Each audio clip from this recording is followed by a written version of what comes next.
I have a short statement to make. Ladies and gentlemen of the media, good afternoon. When Ghana succeeded in securing a non-permanent seat on the United Nations Security Council for the years 2022-2023, we indicated that we will help ensure that Africa's voice is heard loud and clear in the deliberations of the Security Council, both on matters affecting the continent and on global issues.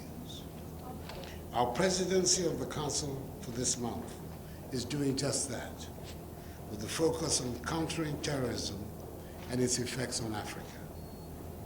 We have learned, most often through bitter experiences, that terrorism and violent extremism are not restricted to particular geographic locations or jurisdictions, as the impact of a single terrorist incident in one part of the world resonates throughout the world.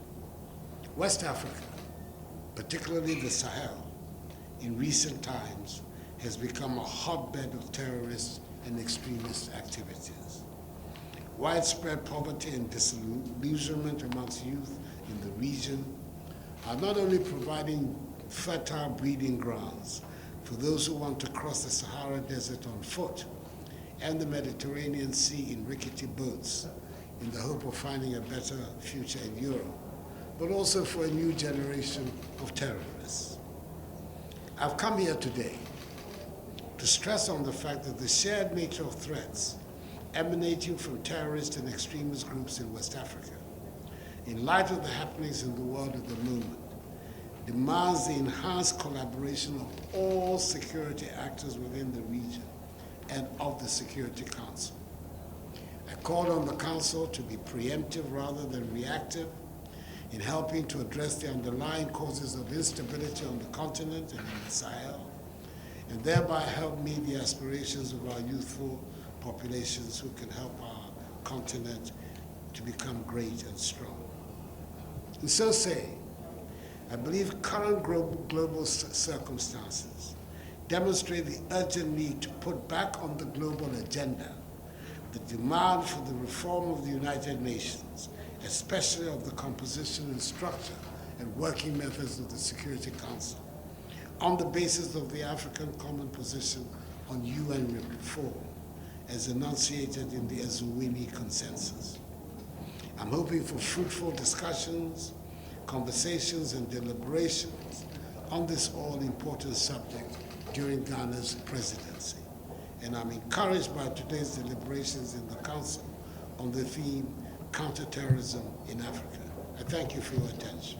Mr. President, a few questions. Pamela Falk from CBS News. Twitter has announced the closing of the Only Africa office, which was about 20 people in Ghana. Do you have any comment on that? Yeah, the Only Africa office of Twitter. Of Twitter. Well, I think it's unfortunate. We look forward to its presence, and beginning, it was not too long ago that it was up, but I understand that it's part and parcel of a global restructuring of the company that is taking place under the new owner. I think it's very unfortunate that that should take place. The more organizations like that have local outlets, I think the better for all of us. So I think it's unfortunate. But there it is. I don't own the company. Mr. President, James Bayes from Al Jazeera. If I can ask you about the situation in Ethiopia. It's now over a week since that peace deal, which obviously was good news, but no humanitarian aid at all has got into Tigray. Are you concerned? Well, it must all be concerned. Tigrayans are human beings like the rest of us, so we're all concerned.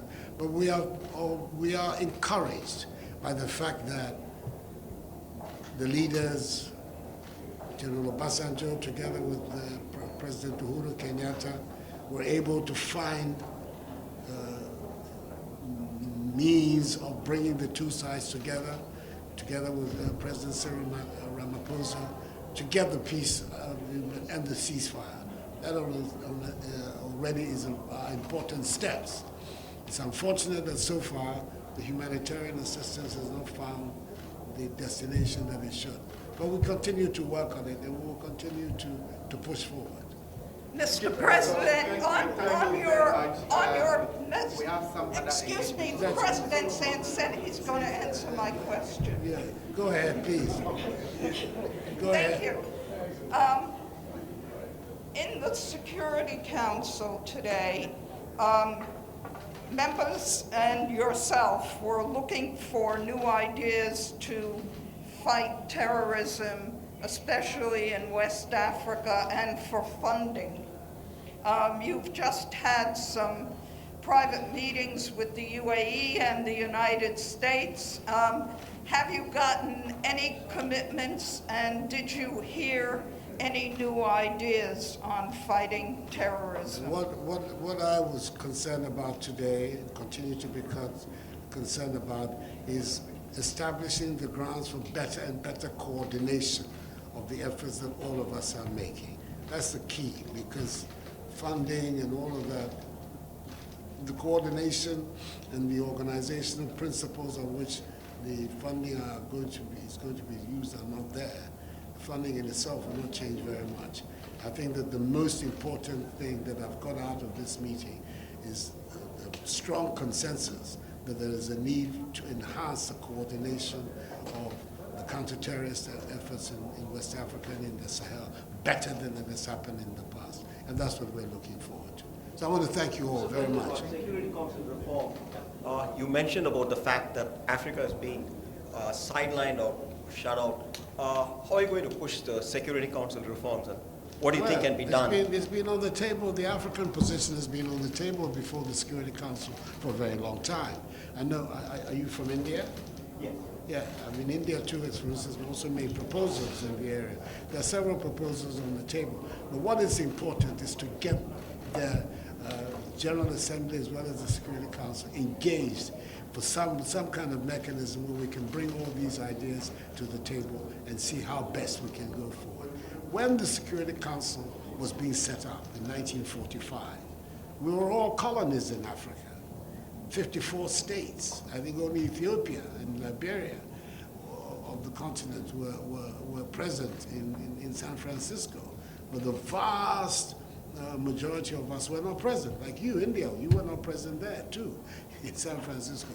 And an organization that was made in those circumstances cannot clearly be reflective of the realities of today. And what we've been clamoring for several years, at least the last 2 decades that I've been personally involved, is to create an organization and a structure of the Security Council that is truly reflective of our times, not of the 1945 world in which it was created. But for that to happen, a lot of discussion, a lot of negotiation has to take place, and we have to continue to insist on the need for these negotiations and for the discussions to take place. It's only through that hopefully at the end we will get a reform that will give will reflect the contemporary realities that we're dealing with, and by that also enhance and strengthen and empower the Security Council and the United Nations, because it will be operating as a body that is much more in tune with today's realities than the body that we have seen so far. Thank you. Thank you for taking our questions. Thank you.